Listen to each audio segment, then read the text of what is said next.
En nombre de Podemos Leganés, solamente señalarles que todo ese trabajo que ha venido haciendo Mariano es también parte de nuestra colaboración a la memoria. ¿Cuánto es? No solamente a la memoria de Leganés, sino a la memoria de esa historia que no es contada en nuestras escuelas, que en la educación desgraciadamente se soslaya y que es necesario que nosotros conozcamos para no repetirla. Os paso con la portavoz. No, era dar las gracias porque hayáis venido. Seguimos con nuestras crónicas de Leganés, que además está saliendo genial porque aparte de todo lo que ha trabajado Mariano, luego son los intercambios de las experiencias de los que estamos aquí, hemos vivido aquí o seguimos. Bueno, pues hoy toca Leganés en la dictadura. Mariano, para ti. Buenas tardes. Las fotos que estaban antes, prácticamente el 90% son de un Leganés de calles que están en el archivo municipal de Leganés. No sé si habrá alguna de los abuelos para mí, no recuerdo porque, bueno, sí, son de un fotógrafo de Leganés, de los años 60, 70. Bueno, hoy vamos a ver la dictadura de Leganés. ¿Sí? En primer lugar, vamos a ver las etapas en las que se cubrió la represión franquista. El primero fue el bienio negro del 1939-1940, que fue de máxima intensidad y crueldad. En este periodo se incluyeron miles de procedimientos sumariales. Comenzaron a actuar los tribunales militares ambulantes por los pueblos. Durante más de un año, un acceso a la justicia itinerante iba por los pueblos, que había en España, hasta que en el otoño de 1940 se concentró en las capitales. En los primeros meses, las ejecuciones seguían rápidamente a las sentencias, generalmente en el plazo de un mes. En 1940 se introdujo un factor de lentitud en la maquinaria represiva militar debido a la masa ingente de procesos que estaban incubando en esos años. Y en Madrid en concreto se instalaron 8 juzgados exclusivos para los republicanos.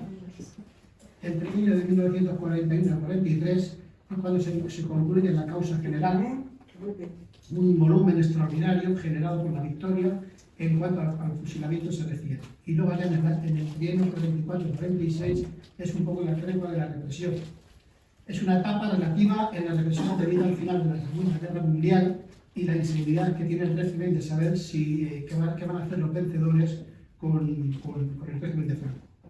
Pronto, visto que no se había mucho interés en derribar la dictadura de Franco, comenzó la ofensiva final de la represión centrada sobre todo en la eliminación de la guerrilla, los maquis y sus apoyos en la población civil. Si recordáis la película que refleja muy bien esta represión es el llamamiento del fauno, y en el trienio 1947 al 49 la crueldad terrorífica empiezan los maquis y la ley de fugas. Es nuevamente una crueldad insólita y terrorífica en la que no solo se aniquiló a la guerrilla con métodos implacables, sino que se restauró el terror entre la población civil al volver a aplicarse la ley de fugas y despreciando cualquier procedimiento sumarial. Y por último, o penúltimo, en el decenio 1951-1962, son los éxitos de la dictadura a nivel internacional. Es el afianzamiento internacional que se opone a la aparición de fisuras en el bloque del poder, sobre todo a partir de 1956. Empieza a haber ya reticencias en el régimen franquista. Año 1956, en la huelga de estudiantes de la universidad.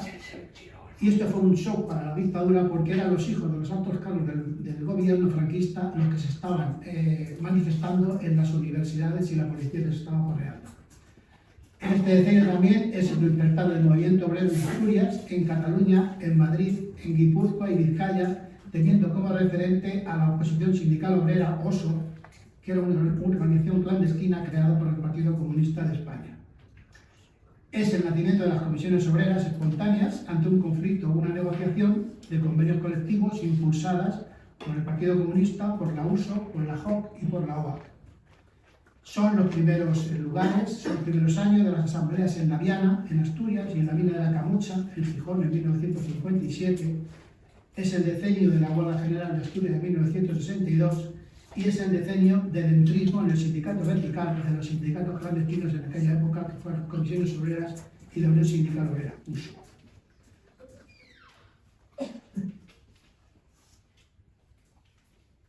Y desde 1963 a 1975 se corresponde con un autoritarismo tecnocrático en la época en la que se intenta aplicar la tesis del fin de las ideologías, del apoliticismo y del consumismo.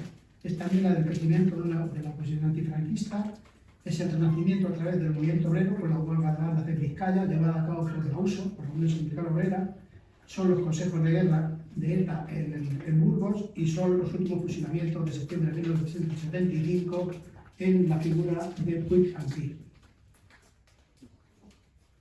Como veis, por más o menos yo doy una cronología general y luego ya entro en lo concreto en Leganés.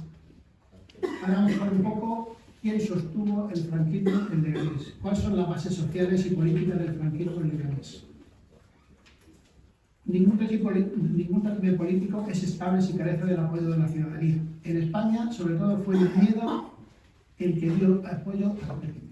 También en España, el pequeño y mediano campesino cayó en manos del fascismo español, convirtiéndose en un decisivo apoyo social para subirlo al poder y posteriormente garantizar su estabilidad, que formaría lo que después, en décadas, se denominaría el franquismo sociológico, la mayoría silenciosa que decían los dirigentes franquistas y que actualmente algunos sociólogos les llaman la Tercera España. Esta base social en Leganés estaba compuesta por españoles identificados con una variada posición social, desde una clase alta acomodada a una clase baja, humilde y al borde de la pobreza, a la que guiaban sobre todo los valores sociales y los valores religiosos. Esa era la masa que unía a la clase alta y a la clase baja en el municipio de Leganés.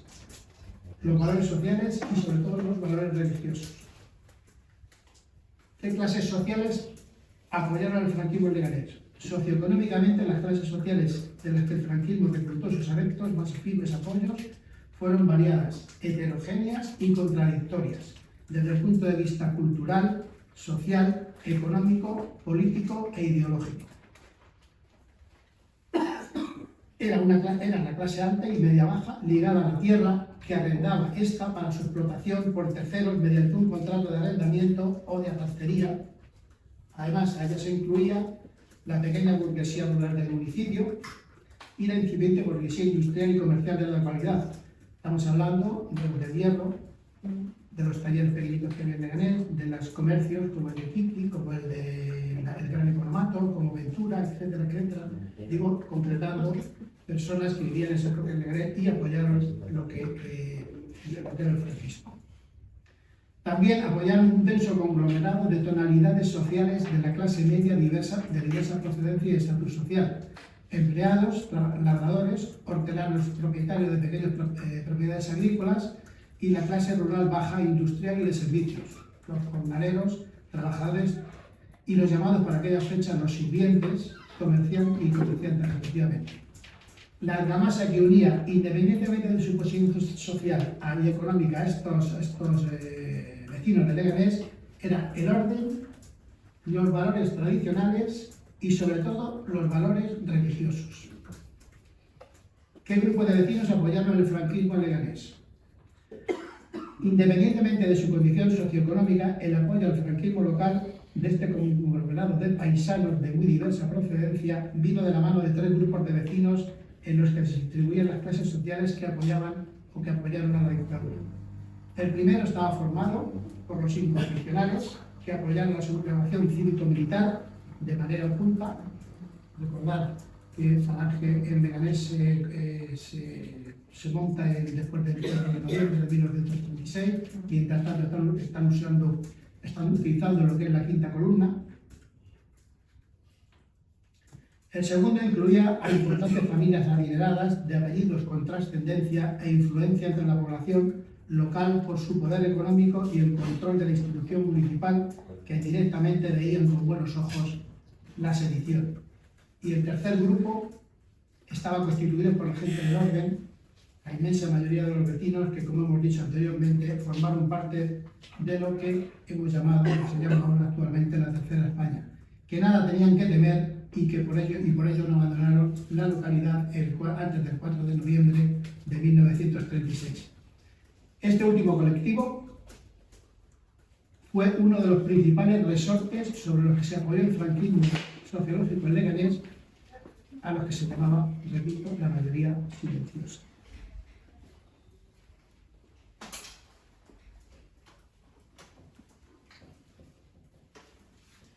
Durante 100 años, de 1843 a 1931, poco la cifra al año de 1843, porque en el ayuntamiento es el primer pleno municipal que tiene constancia escrita de él, aunque los plenos municipales del municipio había desde el año 1560. El problema es que en los años 70, cuando hubo un traslado del municipio, del ayuntamiento de la Plaza de España a la calle Villaverde, los señores falangistas tiraron miles y miles de regajos en muchos camiones, confirmado oralmente y luego confirmado documentalmente, porque en el archivo de Alcalá de Henares existe una relación de lo que había en el ayuntamiento, en el archivo municipal del ayuntamiento de esos años, y actualmente solo podemos ver las actas a partir de 1845. Pues bien, 43.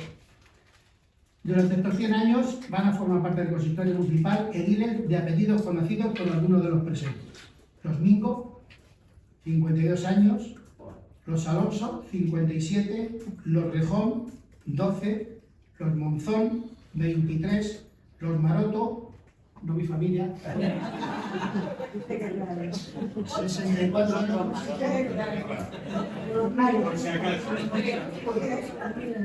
los Cuadrado, 53 años, los del Hierro, 60, los Toribio, 11 años, los Montero, 34, los de la Barrera, 41, Braña, Braña, 16 años, Fernández Cuervo, 36, los Duranes, 69, los Madrid, que eran familiares de los Duranes, por casamientos que hubo, 32 años, y los Zamorano, 24 años, los Solea, que son menos conocidos, 18 años, y luego ya están los Montoya, Pérez de Castro, etcétera, etcétera.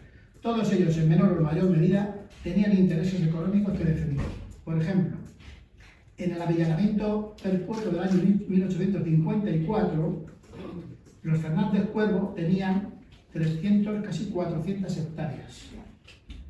En el año 1915 tienen casi 500. Los Duranes tenían 326 hectáreas de terrenos de secano o de regadío.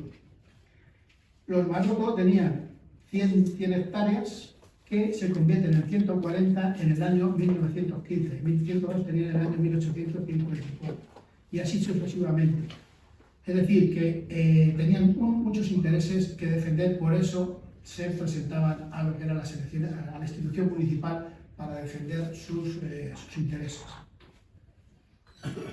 Y de entre ellos, de los que he dicho hasta ahora, prácticamente sobresalen dos apellidos, los Fernández Cuervo y los Durán, tanto por su poder económico como por su papel en el ámbito político local, tanto a nivel local como en la institución del ayuntamiento. Fernández Cuervo es ya elector. En aquella época ser elector es que tenías que pagar una cuota por cualquier bien que tuvieras, bien la contribución industrial, la rural o la urbana. Pues bien, Fernández Cuervo ya en 1840 es un elector. Recordáis que en esa época está el voto censitario, que no podía votar todo el mundo, solo aquellos que eran propietarios. Y ya aparece como concejal en el Pleno Municipal de 1867. Durán y Fernández Cuervo son dos de los miembros de la Junta Provisional Revolucionaria que se constituye durante el Sexenio Democrático. El Sexenio Democrático que trajo consigo el exilio de Isabel II junto con el Marqués de Leganés y el séquito de su corte cuando estaba veraneando en la provincia en la capital de San Sebastián. Pues bien, estos dos señores, más son los cinco que hay, que apoyaron el sexenio revolucionario. Sobre todo lo apoyaron porque uno de sus puntos fundamentales era la eliminación de los consumos, que se llamaba, que hoy podía ser lo que será el IVA. Y también por la crisis económica que había, por la crisis de los ferrocarriles, aquí los capitalistas empezaron a invertir en hacer muchas vías férreas, pero no se dieron cuenta que el país no estaba para que la gente pudiera subir o consumir las líneas férreas. Además, también estaba la crisis del textil de Cataluña debido al crack del año 1929 de Estados Unidos, que trajo consigo una crisis económica y no traían los textiles necesarios a Cataluña para poder realizar a cabo los textiles. Pues bien, estos antaño aquellos vecinos progresistas y demócratas, pertenecientes a la burguesía rural, clases medias y campesinas, que en 1868, sexenio revolucionario, se identifican plenamente con la revolución de esta revolución, que son miembros de la Junta Provisional, 7 miembros, entre ellos presidente José Fernández Corrogrado, Tiburcio García Durán y Mariano Durán, entre otros, deciden en la Junta Provisional del Gobierno local que se elija por sufragio universal de los varones mayores de 25 años, no mujeres, siendo elegidos 7 miembros por, y aquí está la cuestión, 667 electores, debido a que promueven que en esa votación todo el mundo mayor de 25 años puede votar, 667 frente a los 82 solamente que podían votar anteriormente. Es decir, que se multiplica casi por 8 el censo en el sexenio revolucionario. Estos señores le viene bien todo, porque posteriormente se integran en lo que es el régimen de la Restauración y 70 años después se involucran plenamente en el golpe militar de 1936. Sobre todo los dos primeros grupos de vecinos que se ubican políticamente en diferentes partidos políticos de la derecha tramontana de España en aquellas fechas. Sobre todo aquellos vecinos que 4 meses antes, más tarde, conformarían lo que sería el aparato político, sindical y administrativo del franquismo en Leganés, del falangismo local. No les desagrada lo que ocurría a los antiguos afiliados de Renovación Española, de Acción Popular y sobre todo de su organización juvenil, las Juventudes de Acción Popular, los llamados Camisas Verdes, miembros todos ellos desde marzo de 1933 de la CEDA, la Confederación Española de Organizaciones Española de las Derechas Autónomas, que es el conglomerado de todos los partidos de la derecha que se unieron para hacer frente a la República. Y que a partir de la primavera del 36 pasaron a engrosar, una vez que prácticamente empieza la guerra civil, a engrosar las filas de Falange Española. Son grandes y medianos propietarios, también los que apoyaron y consolidaron el régimen político franquista, pero todo hubiese sido imposible si los pequeños y medianos propietarios y arrendatarios de Leganés. El denominador común de todos ellos es que no abandonan el municipio antes de la entrada de las tropas sublevadas, en bastantes casos colaboran con el incipiente nuevo Estado e incluso pasan a formar parte de su estructura política, sindical, institucional y local.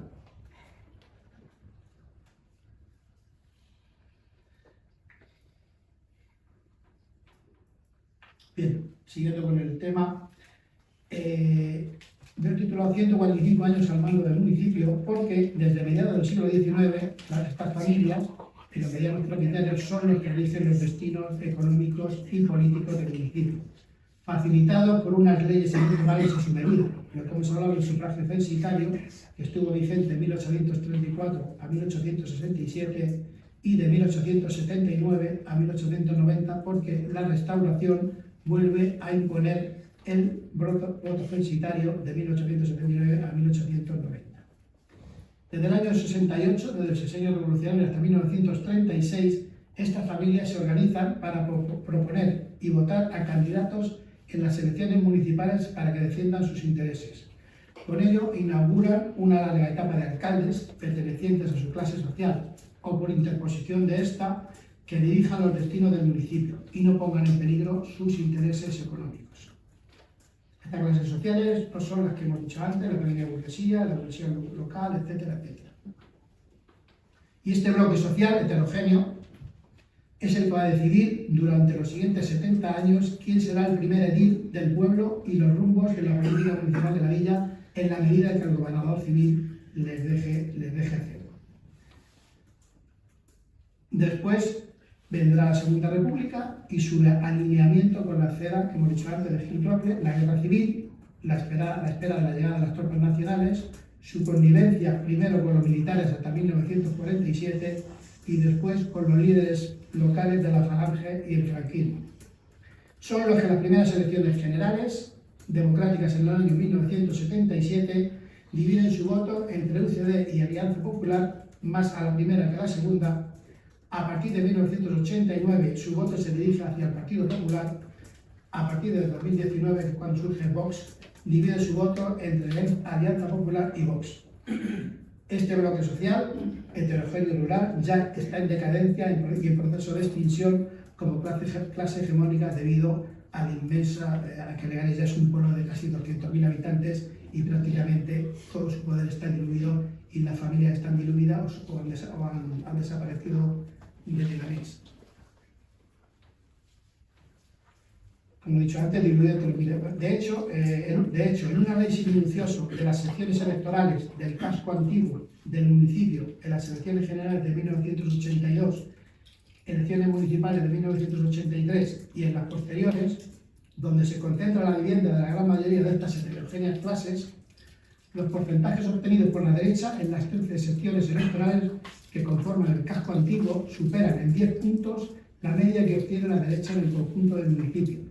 Y en 8 de ellas, en 8 secciones, estos porcentajes son igualmente 10 puntos por encima respecto a la media obtenida por los conservadores en Leganés. Estas secciones electorales son la 104, la 105, la 110, la 217, 218, 219, 220 y 21.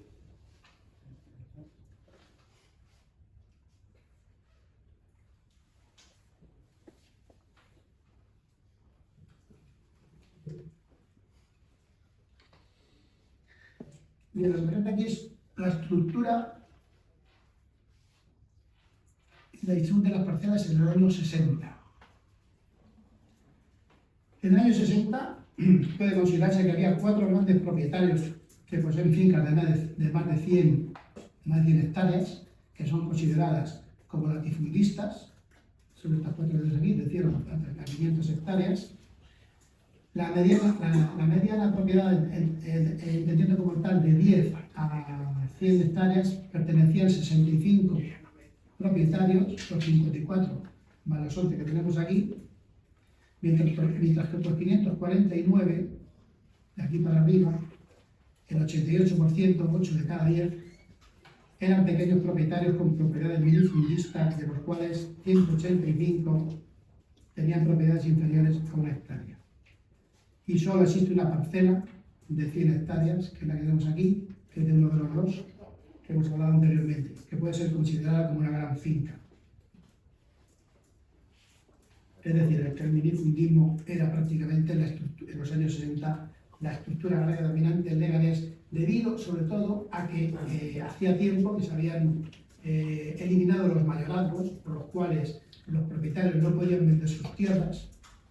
A raíz de que se eliminan los mayorazgos, que empiezan las herencias, empiezan a dividir las propiedades que tienen los padres, los hijos y los abuelos, y al final se llega a lo que es no solo Leganés, sino que la mayoría de los municipios de España, al minifundismo, que es el que predomina en estos momentos, bueno, predominaba en los años 60 en la mayoría o una inmensa mayoría de los municipios de España.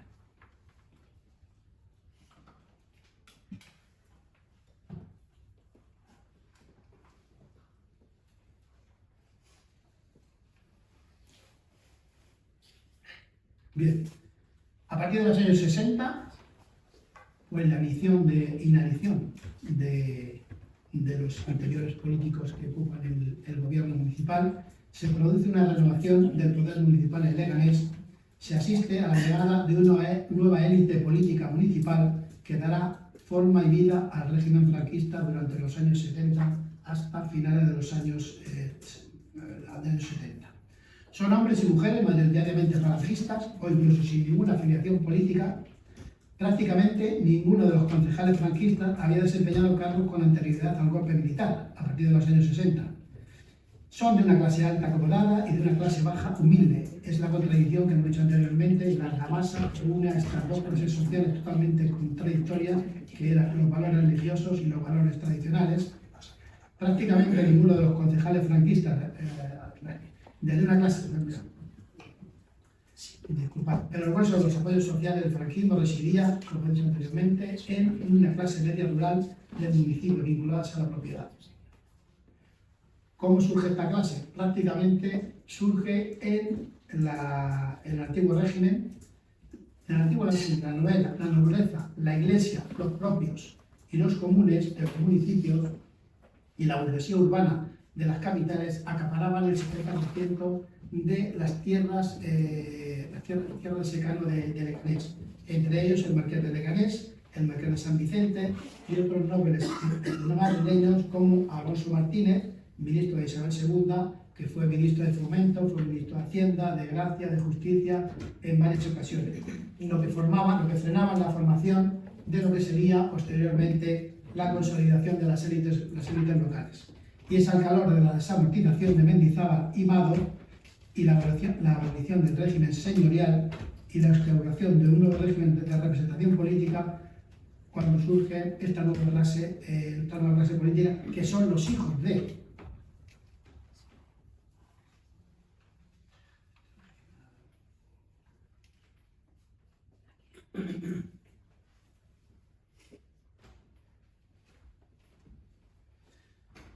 Aquí ha habido un error, puse un 4.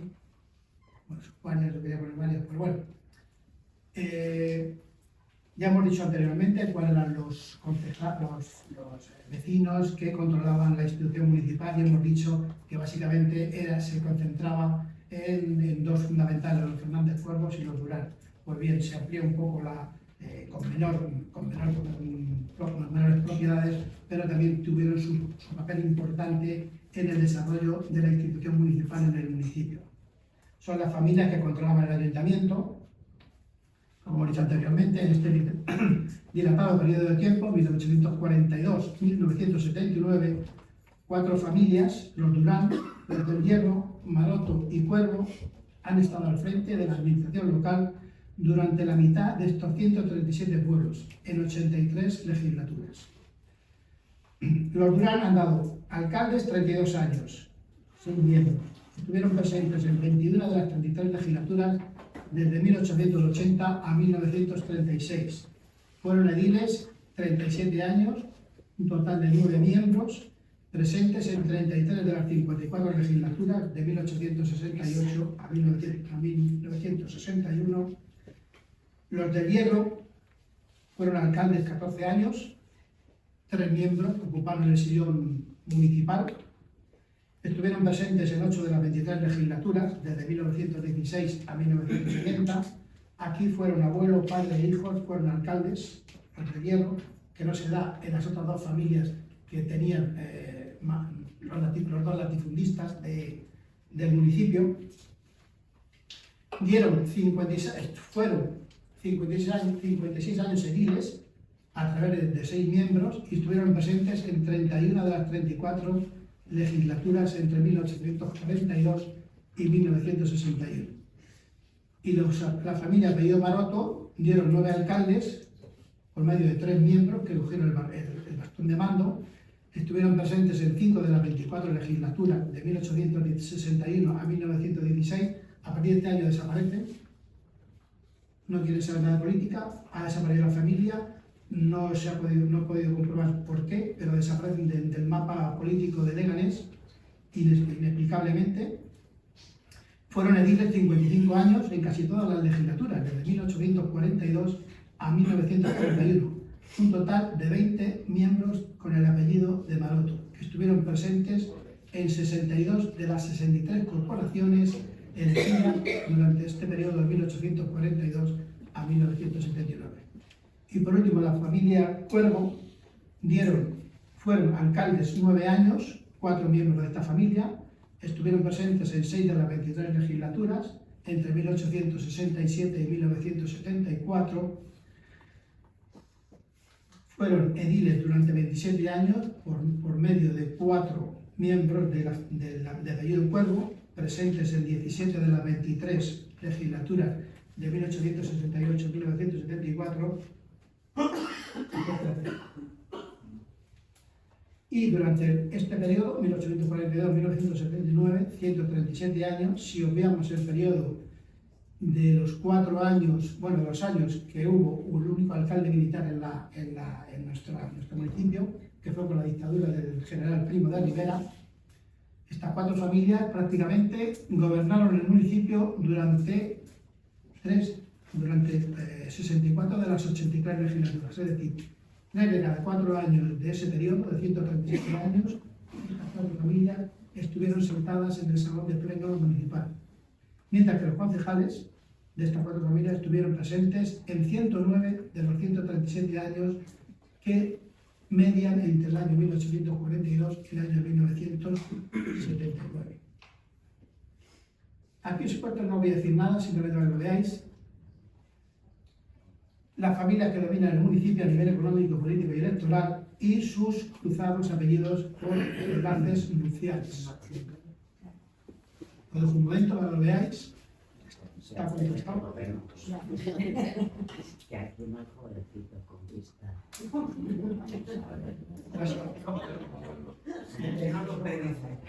No se ve bien. Tenemos una edad ya todos menos. Bueno, básicamente es una conjunción de las 10-15 familias de más propiedades en Leganés, que por medio de sus lazos patrimoniales, pues al final es un cogollito de personas, de vecinos de Leganés, que son los que han regido el municipio Algunos no vayan a nadie. El único que es, bueno, no. El mismo tiene propiedad. Claro, es una anécdota, la familia que compraba el ayuntamiento y las conexiones matrimoniales que tienen entre cada uno. Bien, pasando ya a un tema más concreto. Durante el franquismo, en el municipio se dieron 3 fases fundamentales en el ayuntamiento franquista. La primera fase, del 4 de noviembre de 1936, que es cuando entran las tropas franquistas al municipio, hasta el 7 de marzo de 1938. En este periodo son los militares los que nombran a los alcaldes y a los gestores, porque no son ediles ni concejales, porque son comisiones gestoras, que las elige, en este caso hasta el año 38, los militares. Y los eligen según una instrucción octava que dictó el franquismo, que decía que tendrían que estar formadas por los mayores contribuyentes, por rústica, industrial, pecuaria y de utilidades, siempre que reúnan las características de apoliticismo y eficiencia. Ello no obsta para que también puedan ser llamados a formar parte de dichas comisiones otras personas que en razón de sus actividades o por su significación personal puedan estimarse como de leal e imprescindible cooperación, así como las representaciones de agrupaciones obreras que por su ideología puedan ser consideradas como afectas al movimiento Salvador de España. Evidentemente aquí está hablando del sindicato vertical que montó el falangismo y el franquismo en España.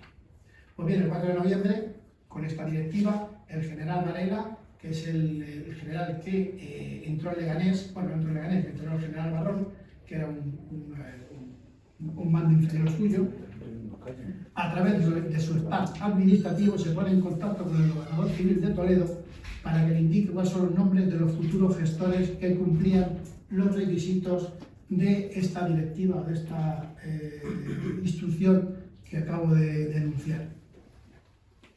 Recordaréis, ya lo vimos la otra vez, era prácticamente eligen a 7 vecinos de Leganés. La segunda fase es de marzo del 38 a febrero del 49. En este periodo, en el año 38, ya los militares se retiran de la vida política de Leganés y el poder omnipresente pasa al gobernador civil, que es el que nombra a dedo a alcaldes y a gestores. Y la tercera fase, que es del 1949 al 1979, en este periodo se producen las primeras elecciones municipales, de las que ya hablaremos en la última exposición, que se convocan durante 3 días, el 21, el 28 y el 5 de diciembre de 1948, y a partir de aquí se constituye lo que se ha llamado los ayuntamientos de los 3 tercios, el tercio familiar, el tercio sindical y el tercio de las entidades ciudadanas. En este aspecto, a partir del año 49, el gobernador civil pierde parte del protagonismo en la vida política local porque se aprueba la ley de régimen local de 1945. Con esta ley, el gobernador solo podía nombrar a los alcaldes de los municipios de menos de 10.000 habitantes. Pero a pesar de ello, es el gobernador civil el que tiene un control férreo y absoluto de los candidatos y alcaldes a concejales, porque antes de nombrarlos pide un informe al puesto de la Guardia Civil del correspondiente municipio, en este caso en Leganés, pide otro informe al jefe local de Falange con sus antecedentes políticos y económicos de los candidatos. Y luego ya en el año 75 el régimen abre un poco la mano y con la nueva ley de régimen local del año 1975 los alcaldes son elegidos por los concejales en una terna que envía el gobernador civil, una terna que son 3 veces superior a lo que al alcalde que tenían que elegir. Y así elegían al alcalde. De hecho, en el año 76, así como fue elegido Mateo Luaces, fue elegido por los concejales.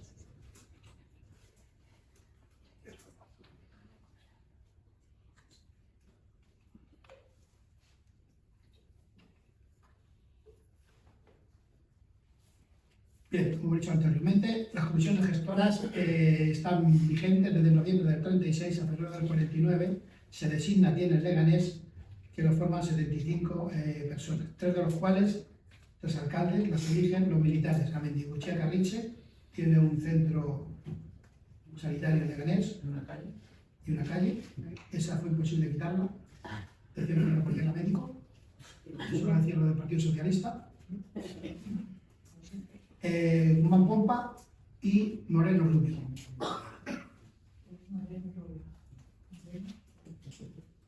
Moreno y rubio.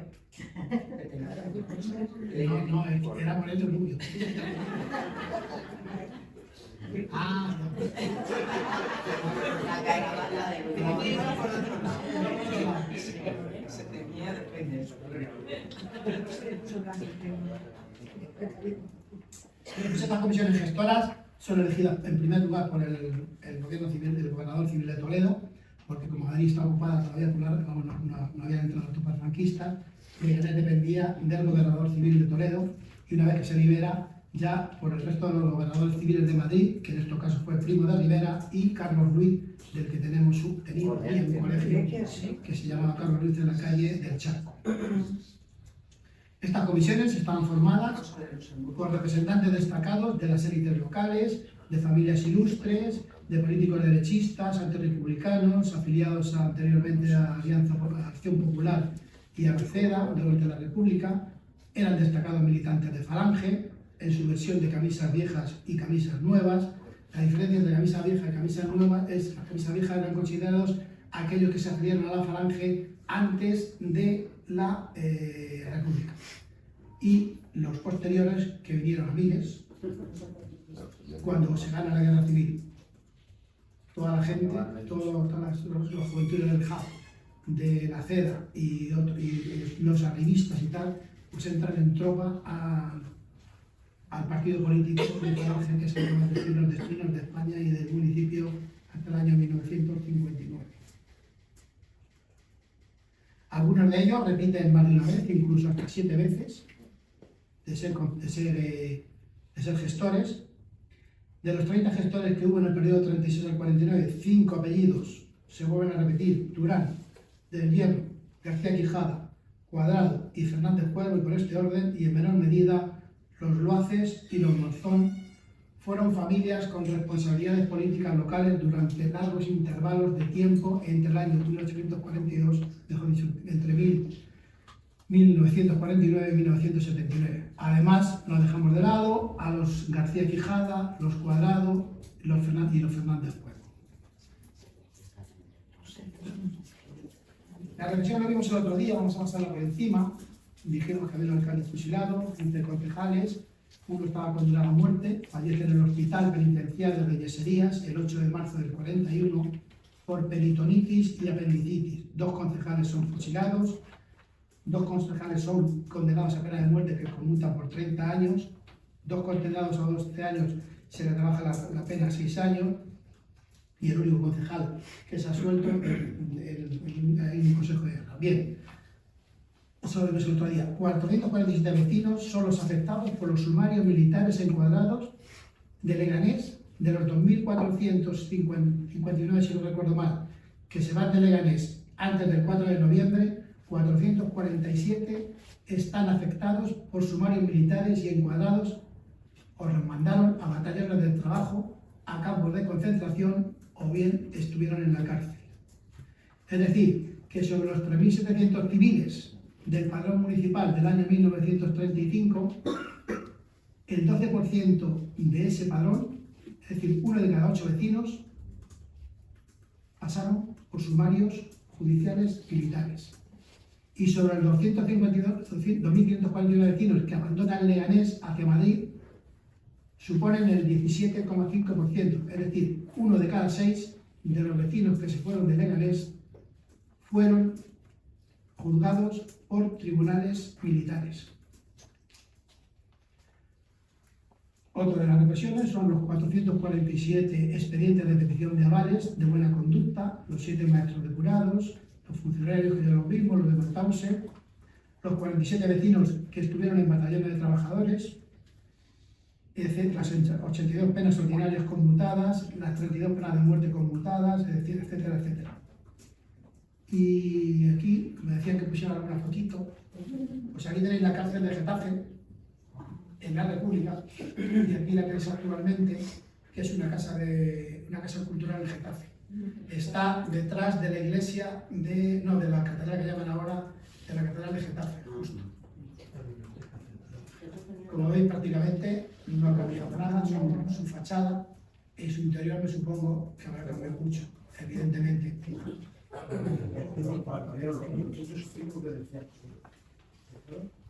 Que fueron juzgados por tribunales militares.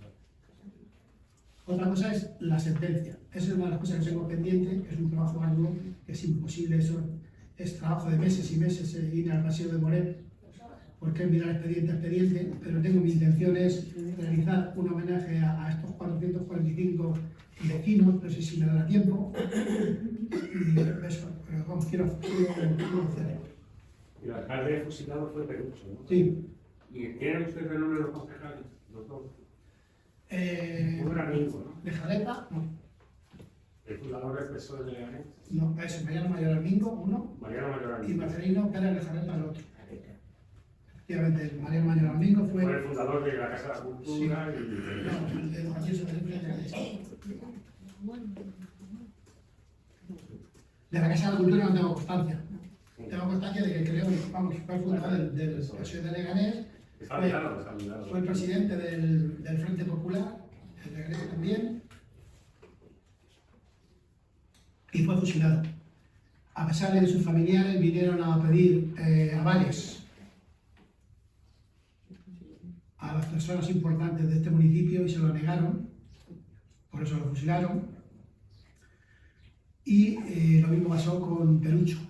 Perucho, a pesar de que sus hermanas estaban casados con militares franquistas, no sirvió para nada tampoco lo que sus cuñados hubieran sido del bando sublevado, también le fusilaron. Salvó regalo también. El que sí se salvó fue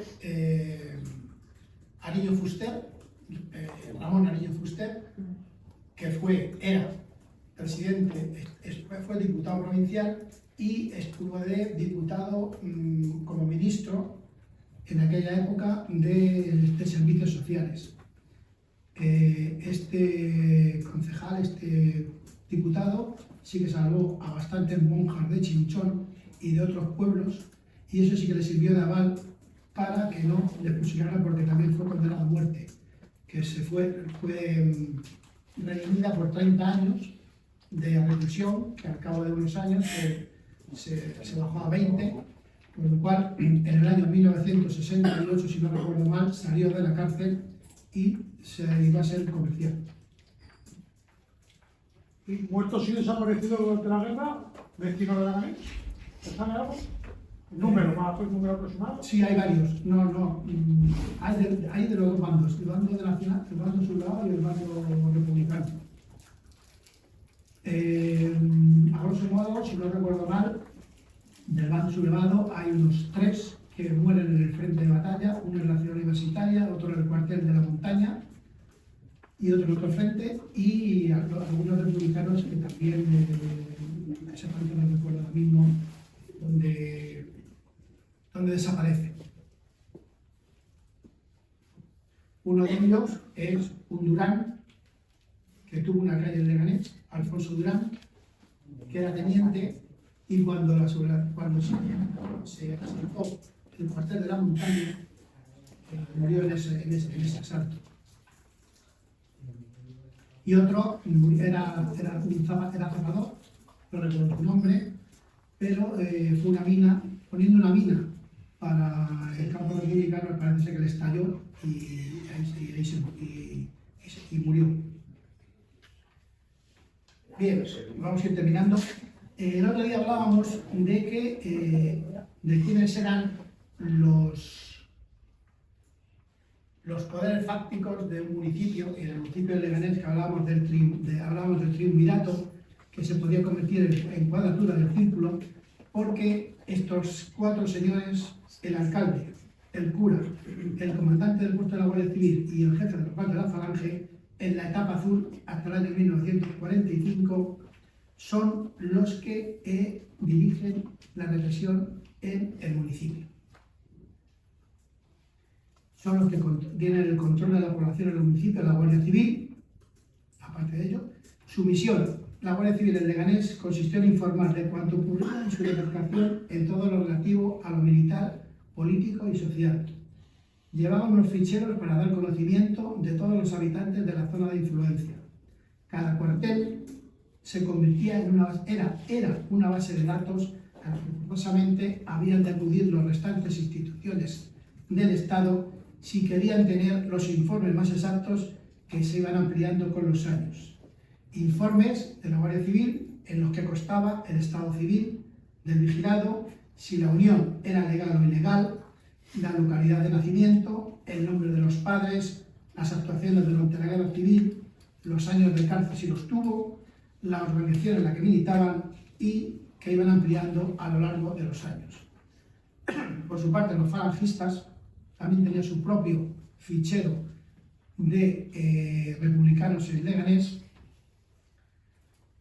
y lo que era muy parecido al de la Guardia Civil, pero los falangistas de Leganés se quejaban y denunciaban la benevolencia de los tribunales militares y la fragilidad ideológica de algunas personas de derechas, demasiado influenciables cuando daban los avales, cuando los daban a algunos vecinos de Leganés que se encontraban en batallones de trabajadores en la cárcel o en otros lugares. Consideraban los falangistas locales que era necesario aplicar castigos más severos y atemorizar más a la población mediante castigos ejemplares. No servía cortar el pelo a las mujeres, darle al vecino, etcétera, etcétera, sino que había que hacer más todavía. Los curas, los párrocos, el párroco de Leganés también tenía sus tareas fundamentales. Y era el seguimiento de aquellos que habían tenido o tenían familiares en la cárcel. El seguimiento de los presos y presas cuando salían de libertad provisional para asegurarse de que asistieran a los oficios religiosos. Pasaban lista.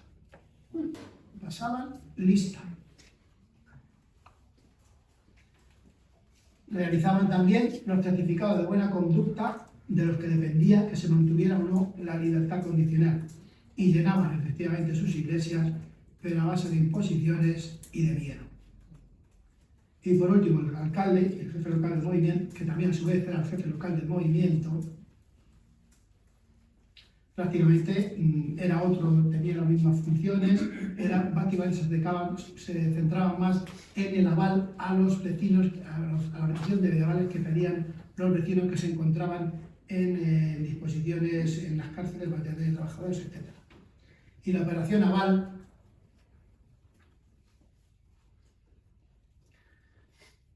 inundó todos los pueblos de la península de España en busca del cura párroco o de personas de derechas. Lo que sabían los presos es que ello suponía la salida de prisión o la conmutación de la pena de muerte. También dependía el aval de entrar o salir de la cárcel, de que cualquiera de las nuevas autoridades estuvieran dispuestos a tolerarlo y a firmarles ese aval. También era un mal menor el destierro como disfrute de la libertad para cumplir parte de la condena a 250 kilómetros de la ciudad natal o de residencia, que permitía a los condenados apenas menores de 12 años cumplir su condena en ese destierro a 250 kilómetros de su lugar de origen. Y si no había destierro y venían a Leganés, había un control de las autoridades locales, de la Guardia Civil, y cada semana o cada 15 días, y en algunos casos incluso a diario, tenían que pasarse por el cuartelillo de la Guardia Civil. Los informes los realizaba, ya lo hemos dicho anteriormente, los alcaldes, los comandantes, etcétera, etcétera. ¿Cuál es el papel de los alcaldes? En el archivo municipal se conservan notas, expedientes,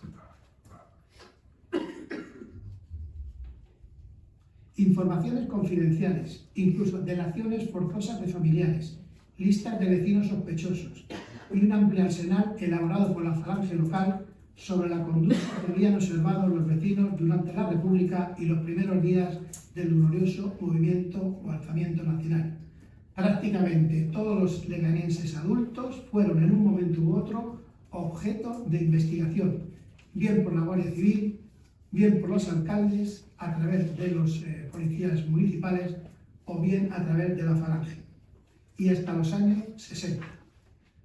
Hay un oficio muy curioso en el ayuntamiento de una señora, de una mujer mejor dicho, que su marido es un herido de guerra, que le pide a Franco que le suba la pensión, pues automáticamente la brigada político-social van a su casa, la amedrentan, el año 60, y le buscan todo tipo de información. Como hacen ahora mucho los cuánto ganaba, dónde vivía, si el piso era suyo, si no era suyo, cuántos hijos tenía, dónde vivía, dónde trabajaba el marido, todo un extenso expediente de esa señora que era franquista, pero que pide a Franco, le manda una carta pidiendo que le suba a su marido el sueldo.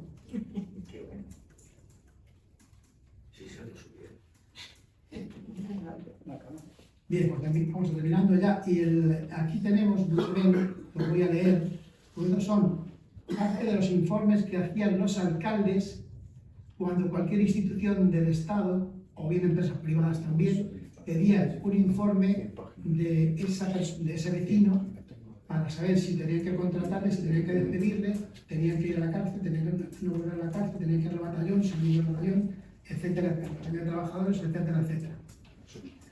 No se lee bien, yo os voy a poner aquí ahora porque son 4, le he traído 4, esta sí se leía, muy clarita. Dice, filiación política izquierdista, conducta mala, identidad religiosa ninguna. Filiación política izquierdista, conducta mala, se tiene referencia de que intervino en la quema de las imágenes, en septiembre de 1940. Y luego aquí ya, para terminar, aquí sí que lo podemos leer.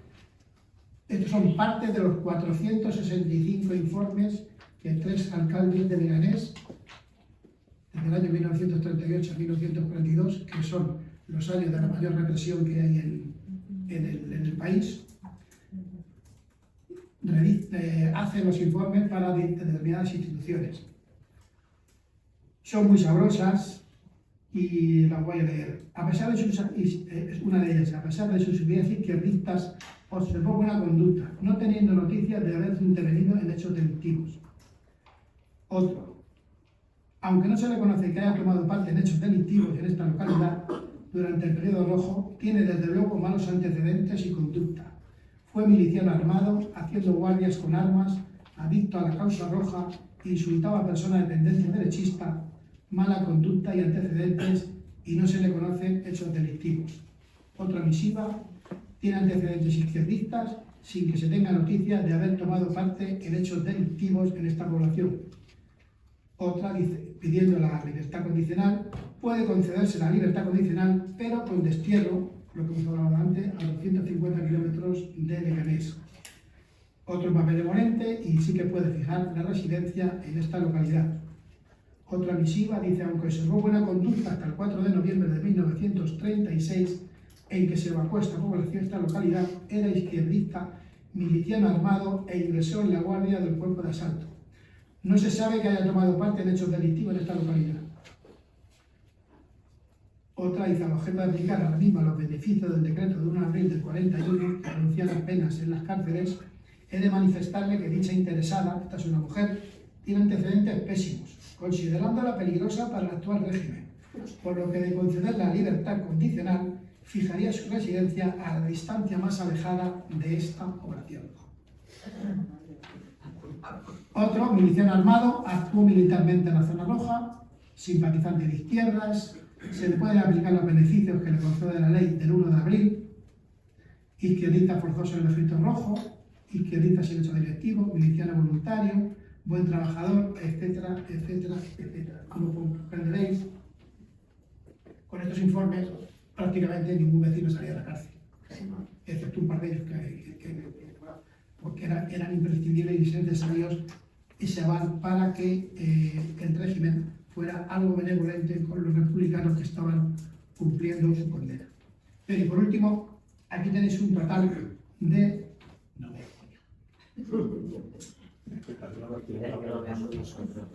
de los informes sobre conducta político-social de los 465 vecinos de Leganés que entre los años 38 y 42 fueron elaborados por los alcaldes Aurelio Betigochea Riche, Ramón del Hierro Alonso y Antonio Martín Begue, a petición de diferentes organismos. Bien, se emitieron 465 informes, hemos dicho, de buena conducta 122, de mala conducta 127, 128, al destierro mandaron a 9 vecinos, les dieron la libertad condicional a 12, depuraron a 15 y fueron voluntarios, otros fueron voluntarios en el ejército rojo, 22 fueron ponen que era miliciano armado, otro miliciano voluntario, otro afecto al glorioso movimiento nacional 23, es decir, que hay de todo un poco. Otro de día de derechas, 13, de días de izquierda, 69, y no pertenecía o pertenecía a un partido político o desertó. Es decir, que durante los 3 años, los más duros del franquismo, los alcaldes sí que cumplieron una función represiva muy importante en cada uno de sus municipios, porque tenían en sus manos, aparte de la institución municipal, el privilegio, entre comillas, de que una persona, de que un vecino pudiera o no pudrirse en la cárcel o salir de un batallón o cumplir la condena no a 250 kilómetros de Leganés, sino en el propio Leganés con sus familiares. Por curiosidad, ¿tiene usted constancia de que hubiera Leganés en la división azul? ¿Qué? ¿Y la división azul fueron Leganés o...? No, Pues el de la época. no, mira, no he estudiado eso. Me interesan más los republicanos. ¿Cuál? Que me interesan más los republicanos, pero vamos, que no es ninguna... No, que no es... Por curiosidad, porque en la época... Se centran los republicanos, no he mirado si había alguna de la división azul. Es posible. Posible, ¿no? Hipotéticamente. Pero no tengo constancia documental de eso. Y bien, pues por mi parte ya he terminado. ¿Has planteado publicarlo? Sí, estoy en ello, pero Vale, será para... me vale. será para unos meses. Vale, vale, vale. Bueno,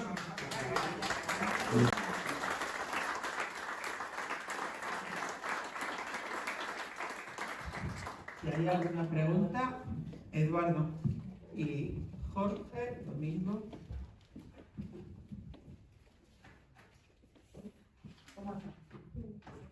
Eduardo.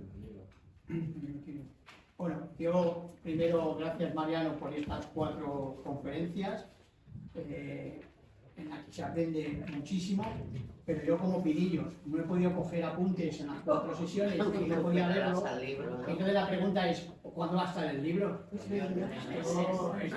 tienes que acelerar un poco porque claro, es que si no, lo vamos a contar en la calle y te lo vamos a fusilar. Entonces, ¿cuándo el libro? Vamos a ver. Tengo 3 libros entre manos. Es así. Estaba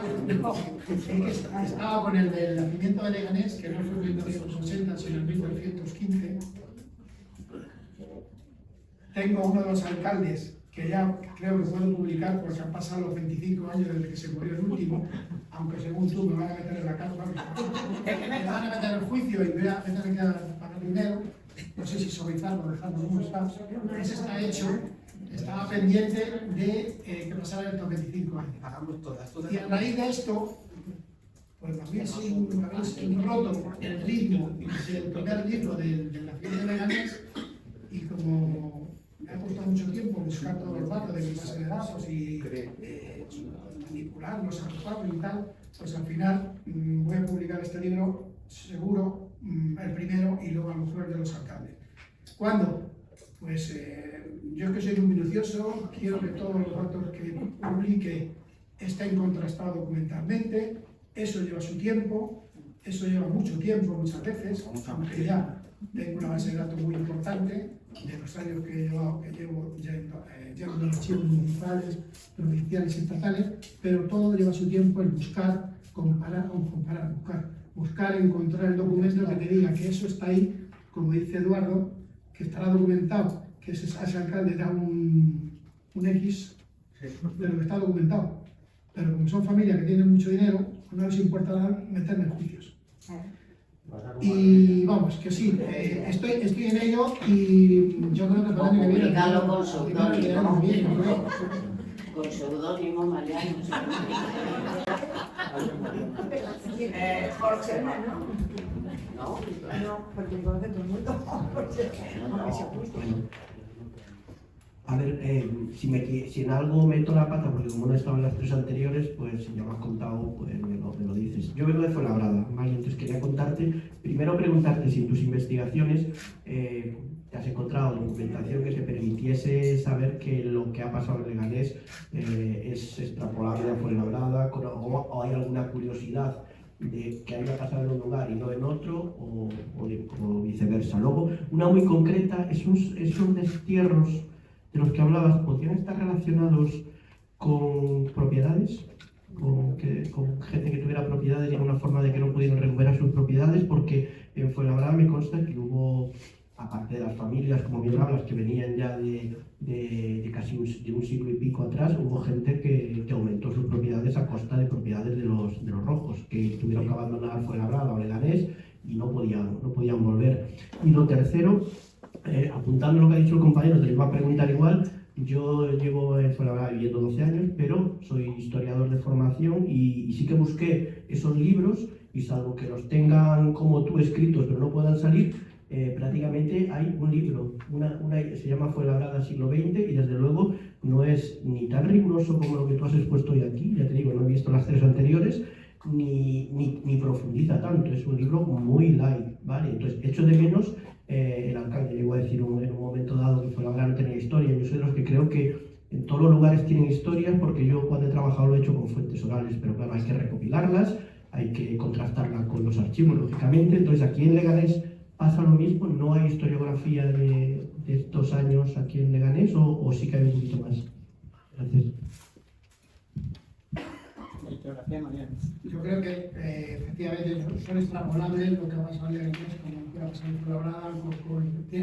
Pasa que cada municipio tendrá sus condiciones específicas. específicas, pero a nivel general yo creo que es lo mismo, porque las directrices que mandan los militares para constituir las comisiones gestoras son para todos los municipios de España. Todas las leyes que sacan, la ley de la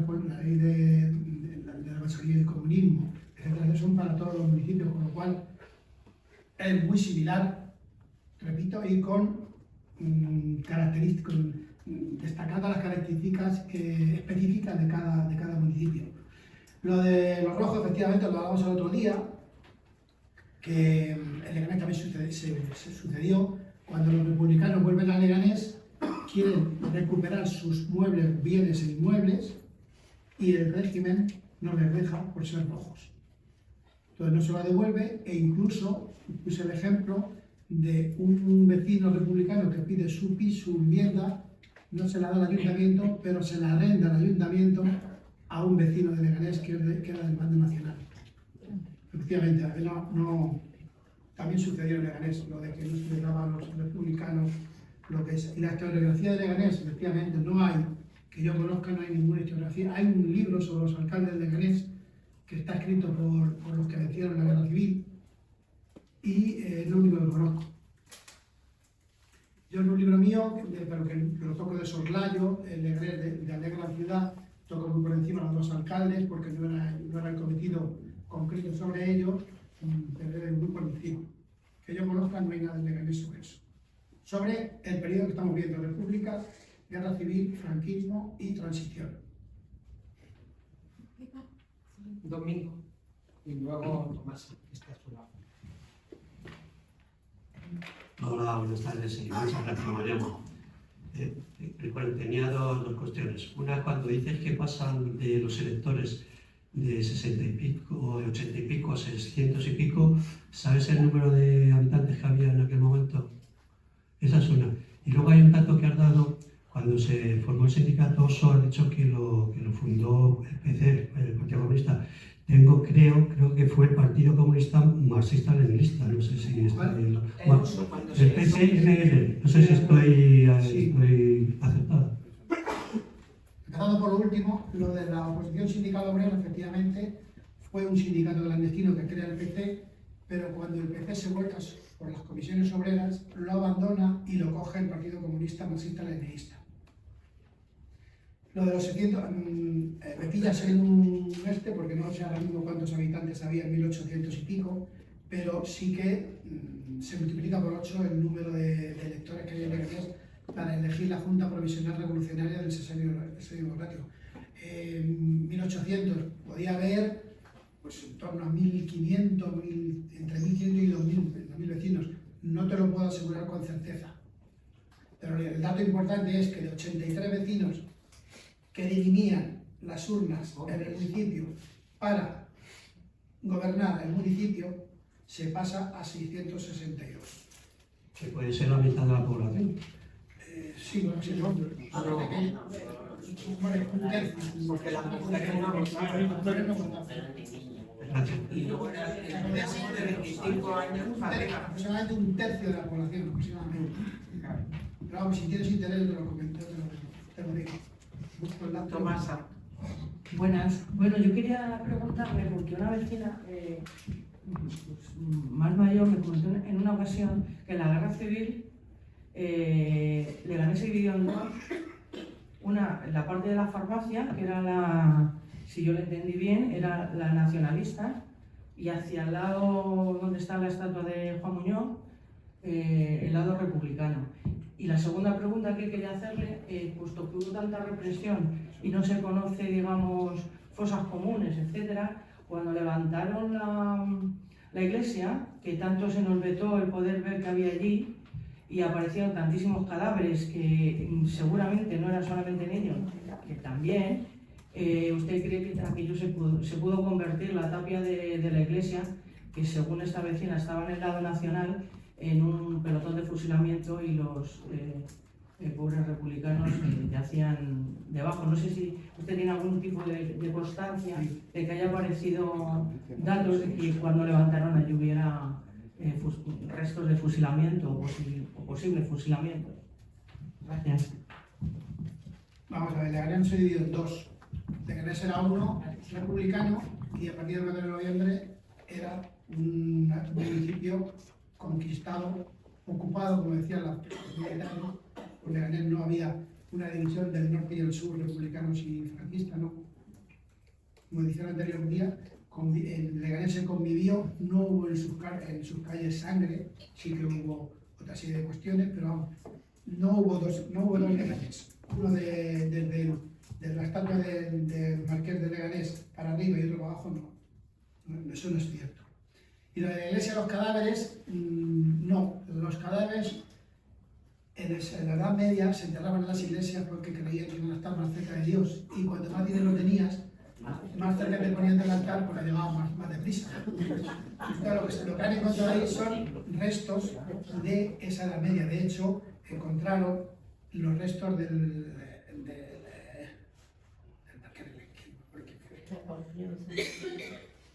no me acuerdo aquí, tiene una plaquita. Juan Muñoz. Y tampoco no fue cuestión de los pelotones de fusilamiento. Dijimos el otro día también que es una historia negra todavía del municipio, que no se sabe qué sucedió a partir del 4 de noviembre. Lo que se tiene constancia oral es que los militares fueron con un camión a por el comité del Frente Popular del Manicomio, los metieron en un camión, y la diferencia que hay en la historia oral es que unos dicen que se los llevaron, el camión fue a Polvoranca, y otro que fue a las tapias del cementerio de la ciudad. Pero nunca, que yo sepa, se fusilaron en las tapias de la iglesia parroquial. Repito, los cadáveres son de los siglos XVII, XVIII, hasta que Carlos III en 1783, si no recuerdo mal, prohíbe que se entierren en las iglesias porque eso era la causa de epidemias. Y por eso plantea que los municipios se construyan en las partes más altas, los cementerios, se construyan en las partes más altas del municipio para que se haría bien. Y de hecho, el cementerio de Leganés está en una de las partes más altas que tiene el actual municipio.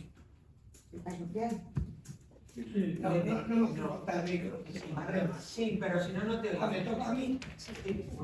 A ver, yo lo que expongo y lo que tengo es mucho interés en el libro, y yo no le digo a Mariano lo que va a tardar ni leche en vinagre, pero me gustaría no quedarme sin el libro. ¿No? ¿Por qué digo esto? Porque a lo mejor no me pilla aquí y este hombre... No te preocupes que no te quedas sin libro. Nada más. El dinero lo pagas tú y luego yo lo tengo. Sí, Mariano, oye, muchas gracias por la intervención. Hemos tenido el privilegio de poder venir los otros 3 días anteriores, más el de hoy. Ha sido exhaustiva, minuciosa, es una labor encomiable de investigación, de tiempo, de dedicación que nos merece toda nuestra gratitud. Cuando has hecho la estratificación de la población entre los años 1940 y 1960, en Leganés no has hecho alusión a que hay un cúmulo de población que supone el 25% de la población, son los 1000 militares del regimiento Saboya. Entonces mi pregunta es, ¿qué influencia tiene en el gobierno de la ciudad el estar en presencia de un coronel que tiene allí un montón de militares, y si interviene de alguna manera en la represión efectuada, o solamente era competencia de Falange, era competencia también del cura, o era competencia de alguien más? Eso por una parte. No, te decía que realmente la población militar en Leganés a partir de los años 40 es de aproximadamente 1000 militares. Entonces, si hay indicios de algún tipo de intervención del coronel del regimiento Saboya en ese tipo de actas represivas contra los rojos que salieron de Leganés y tuvieron que luego regresar los que regresaron. Eso por una parte. Y luego, por otra parte, hacer un apunte de una nota de esperanza, es decir, desde que España cae en manos franquistas, el gobierno de la República no pierde la esperanza de regresar y constituir en España una España republicana.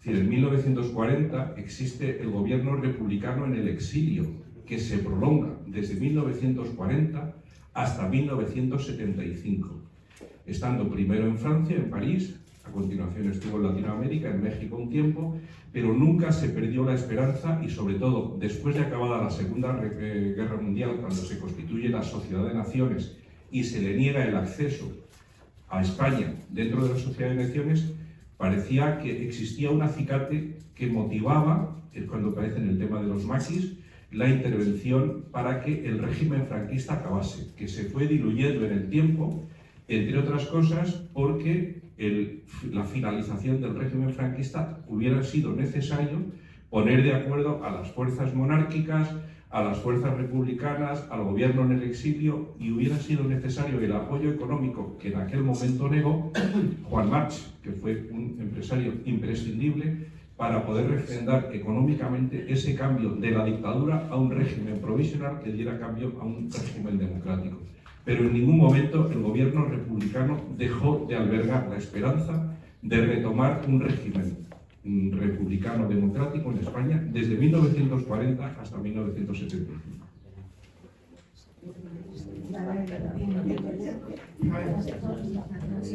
Efectivamente, la población militar en Leganés hasta el año 40 aproximadamente, que viene a ser con lo que ha dicho Pedro, un torno al 25%. Yo no tengo constancia documental de que los militares intervinieran en la vida política del municipio. Para eso ya estaban los civiles, el trío, como he dicho anteriormente, para llevar a cabo la represión en los municipios durante el periodo franquista. Lo que sí hacían los militares es que incluso colaboraban con el ayuntamiento, porque en las fiestas patronales, y muchos lo hemos conocido, salían la banda de música en las fiestas patronales para amenizarla.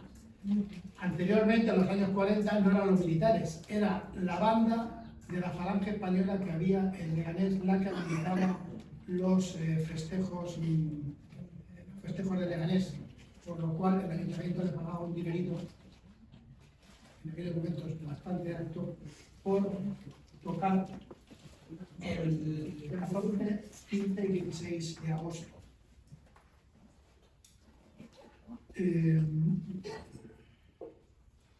Lo de los republicanos, efectivamente. Yo es que ahí no estoy de acuerdo contigo totalmente. El gobierno republicano nunca perdió la esperanza de volver a España, e incluso en los años del Maqui, cuando termina la Segunda Guerra Mundial, años 45-47, cuando los republicanos españoles creen que los aliados les van a ayudar para reconquistar España, entran por el valle del Valle de Arán, conquistan bastantes pueblos del Valle de Arán, pero al final hay una orden del Partido Comunista de España de que como se están perdiendo bastantes vidas, es mejor retirarse, porque los aliados nunca iban a ayudar a los maquis que estaban en el Valle de Arán. Efectivamente, y además, también sintético fue, si no recuerdo mal, fue Llopis, ¿no? el último presidente de la República, en el exilio. Entonces, no sé si tú esa pregunta era, es que estoy de acuerdo contigo, porque... Es una afirmación.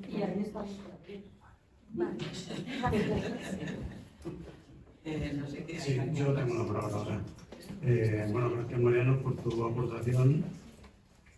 Y Pedro, envidia de cómo expresas lo que has expresado con tanta claridad. Yo quiero contar un par de anécdotas que recuerdo de mi infancia.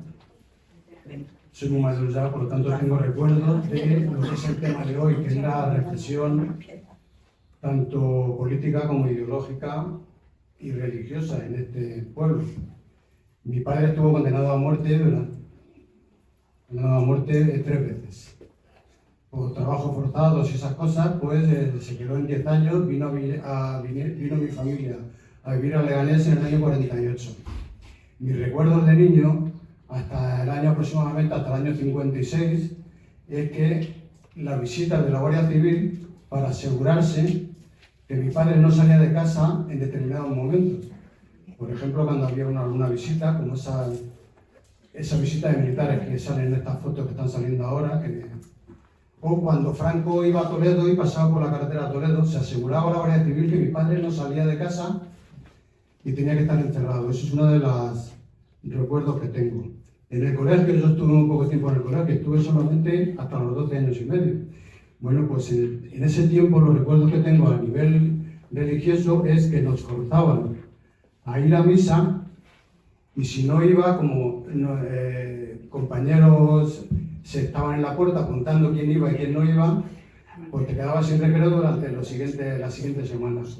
Bueno, yo siempre me quedaba sin recreo, porque en mi casa era antes la obligación que la devoción, decían.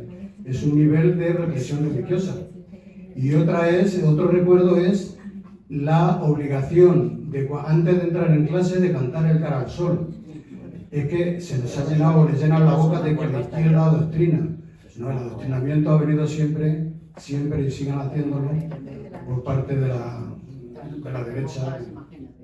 Así que contar estas dos anécdotas, nada más. Jorge y Chon. Perdonad que vuelva a pedir la palabra, pero es que se me olvidó una cosa. Quería contestar a este compañero que preguntaba lo de la división azul.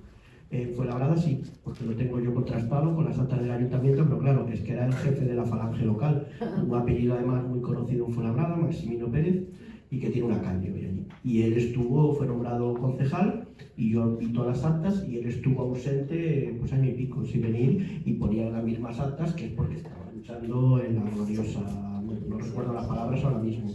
Entonces, nosotros allí en Fuenlabrada intentamos en la legislatura anterior, lo que pasa es que se acabó en no nos dio tiempo, pedir, y por eso estaba yo investigando esa parte, el cambio de nombre de esas calles. Pero es que en Fuenlabrada hay dos nada más, pero por lo que os escuchaba me parece que la situación en Leganés es bastante peor, porque allí una es la de los mártires de Fuenlabrada, entendemos que hablan de unos mártires, no de los dos, y esta, el problema que tenemos con el PSOE allí, es que ellos quieren hacernos ver que Maximino Pérez es el hijo, que es, si lo recordáis, se dedicaba al ciclismo, a los toros y demás, es una persona, por eso, respetada como serían esos apellidos que citabas tú ahí. Nosotros estamos bastante convencidos de que era el jefe de la falange, pero no he podido documentarlo. No sé si me podrías sugerir alguna otra fuente que no fuera las actas del ayuntamiento para ver el momento en que esa calle empieza a llamarse Maximino Pérez. Sí, yo no más Sí, pero espera, que va a contestar. Eso lo puedes encontrar en el Archivo General de la Administración de Alcalá de Henares. Lo que no recuerdo ahora qué signaturas son, pero si les escribes un correo son muy eficientes en ese aspecto y en una semana te contestan si tienen o no tienen información. Yo mucha de la información que he sacado de los concejales, si eran falangistas, si eran excombatientes y tal, lo he encontrado en Alcalá de Henares. Por lo tanto, me supongo que como había un consejo por parte de los gobernadores civiles, como he dicho anteriormente, para que los concejales fueran adictos al movimiento nacional, que dieran los informes, hay que ver de todo, los años, la edad, si era falangista, si era adicto o no adicto, si había estado en la división azul, si era excombatiente, etcétera, etcétera, posiblemente lo puedas encontrar ahí. Y luego en la calle de Leganés, pues aquí se quitaron algunas, pero quedan, si no recuerdo mal, Martín Bege, que es la que va de Villaverde, queda Mendibuchía Carriche, que es la de San Ignacio, y dos grandes. Y un colegio.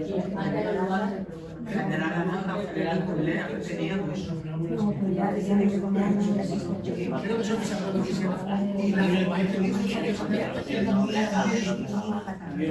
pero antes que me dices políticos. Y evidentemente, pues, esa fue la excusa que puse para no. Sí, yo quiero hacer una pregunta, vamos a ver. Todos sabemos el primer plan patrimonial que se organizó después de la guerra civil, ¿no? Yo tengo uno concretamente. Mi abuelo era ganadero, venía de León y tenía el parador que estaba en el Paseo Imperial. Se murió, como mi abuela era la amiga a la que tenía todos los poderes, para salvar a uno o dos de sus hijos de la muerte, pues firmó a unos que llamaban los burriazos, que eran los encargados, para que les libraran. Y entonces el parador, que era el Paseo Imperial, el 58 enorme, pues se lo quedaron ellos. Entonces yo te quiero preguntar una cosa, ¿tú no estás sacando el libro de los alcaldes de Leganés porque ahí está el incremento patrimonial importante que recibieron ellos o porque tuvieron otro tipo de, llamémosle, de libros.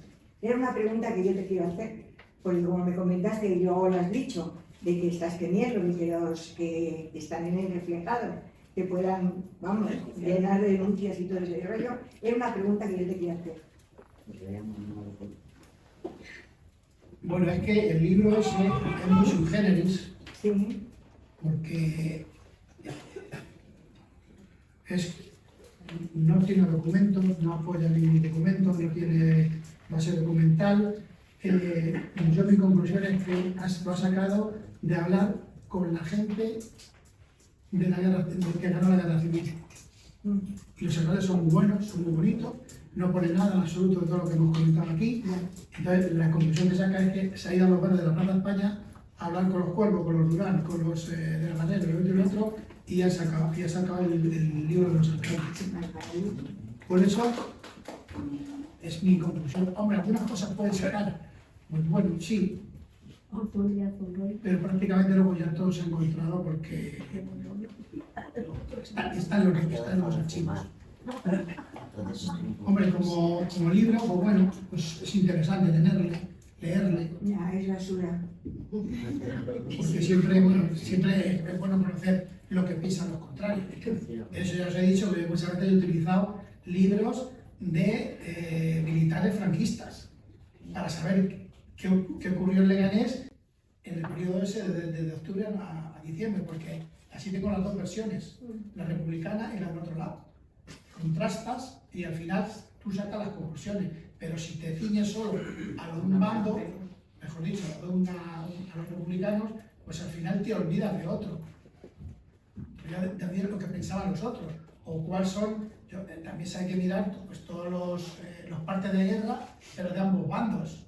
No me vale solo el republicano. Además, porque en la guerra prácticamente todo lo que se dice es mentira. Entonces tienes que ir a otras sustancias que hay también en los archivos, que no ha salido, no sale públicamente, pero que está ahí y que en teoría, en comillas, te dice lo que ha sido verdad o lo más actual a la realidad. Ya, pero no me has contestado. Yo tengo una pregunta concreta de decirte que si tú la reticencia de mandar, o sea, de imprimir el libro, es debido a que saca el tuyo.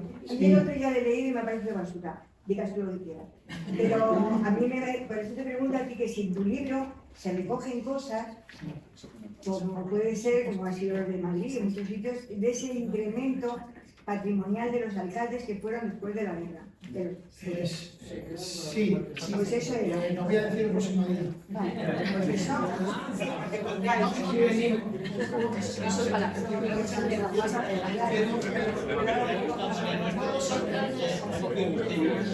Son los alcaldes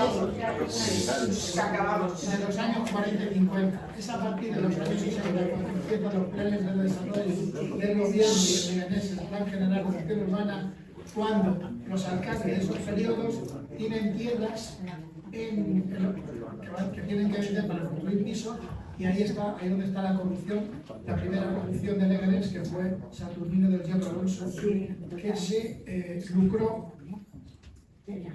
muy bien de las tierras que tenía, porque compraba, sabía dónde iban a construir y compraba tierras para luego venderlas, compraba tierras rústicas para luego venderlas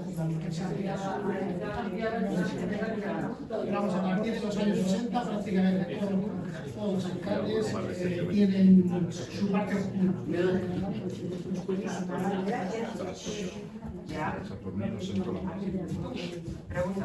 Ya las había sentado.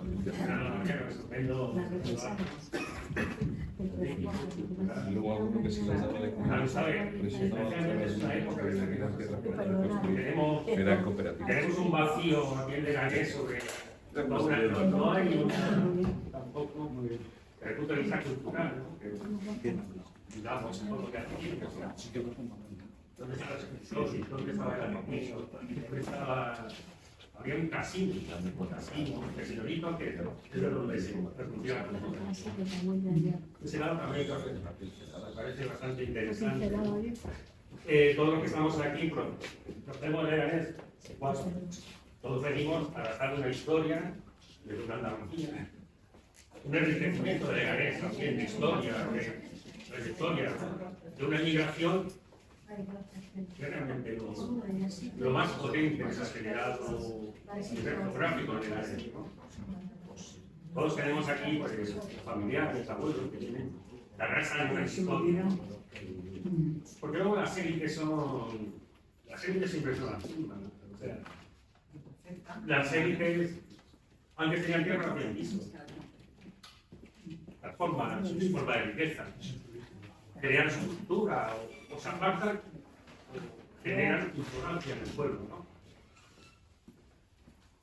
Pero una ciudad es su cultura, su saber, su transmisión, ¿no? Este casino del señorito, lo único que aquí generaba cultura, o si la generó, no lo sabemos, es un vacío. Y ahora estamos en un momento muy importante, que es, todos los que estamos aquí vamos a vivir entre los siglos. Tenemos una experiencia vital del siglo XX y una experiencia vital del siglo XXI. Somos especie de bondes, ¿no?, entre los siglos. Y estamos en ese momento de replantearnos lo que es la ciudad, que queremos más futuro, a medio, a largo plazo, ¿no? Desde las historias, mi familia pues viene de la Andalucía profunda. Ahí no hubo guerra, ahí hubo solo abuso de represión. Solamente una represión. Hubo un arrinconamiento, la columna de los 8000, y ahí no hubo guerra. Solamente hubo represión. Quizá desde niño, ¿no?, que se lo falange, claro, solamente vean, pero el fusilamiento, bueno, tampoco es real, tiene su cultura, porque al final volvemos a un blanco y negro, a una España, donde la guerra civil fue nuestro fracaso, hay que verlo así. Terrible, la guerra civil fue un fracaso para toda España. Y hay que verlo desde ese punto de vista. ¿Qué trajo de bueno la guerra civil? Nada. Nada. Qué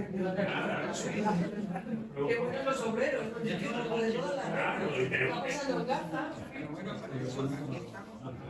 Un poco lo de que todas las transiciones Leganés. Mi abuelo era barrenero en Río Tinto, la parte de Huelva. Y bueno, llegaron las falanges de Sevilla y yo por el campo, vete, que te van a matar. Llegaron a León con mis padres y empezaron a fusilar gente, y la que se salvó fue porque un señorito a caballo dijo: no fusiléis más, porque ¿quién va a recoger las aceitunas?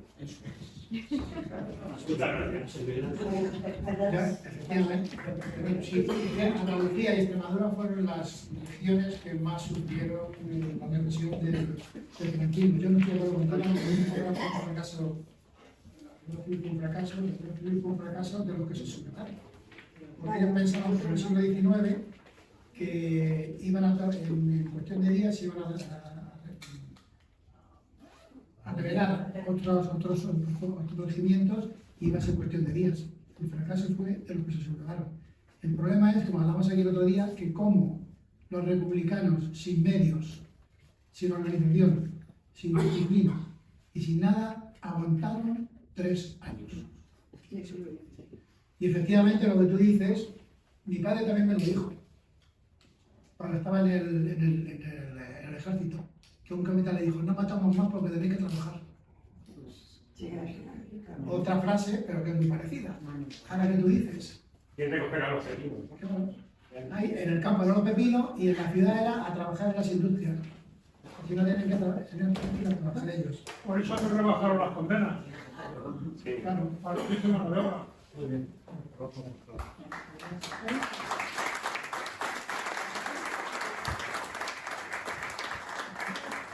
Perdonad, me toca contar un tema de intendencia, y es que el acto que estaba previsto de finalización de la transición el día 11 de junio no va a ser posible por cosas externas a nosotros, y tenemos que acordar con Mariano una fecha, entonces la comunicaremos un poquito más adelante. Y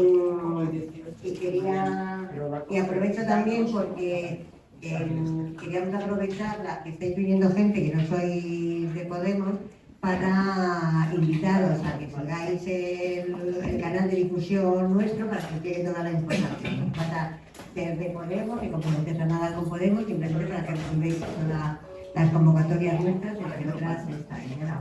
Recuerdo también que además de esta, aunque ya estamos cerrando un poco el curso antes de las vacaciones, pero estamos intentando cerrar también una actividad con el tema de la paz por Palestina, sí, con el tema de Gaza, y estamos también cerrando una fiesta del orgullo, que va a ser la primera fiesta del orgullo en Leganés, y que ya os iremos cantando, pero para ello, eso, apuntaros para que os inscribamos al canal de Otra cosa que quería deciros es que vamos a entregaros un diario sobre la cuestión de la paz, se llama Madrid por la Paz. Ahí hay artículos obviamente de gente de Podemos que estamos tratando de luchar porque no se constituya la cuestión de los presupuestos para armar a toda Europa, ¿no? Porque estamos en contra, estamos a favor de la paz y el trabajo de la paz desde hace mucho tiempo en diferentes conflictos. Y el otro es un folletito sobre lo del día 25, que es importante para todos, porque es la defensa de la sanidad pública, ¿no? Sí, entonces se lo vamos a entregar a la sanidad. Muchas gracias. Gracias por su asistencia.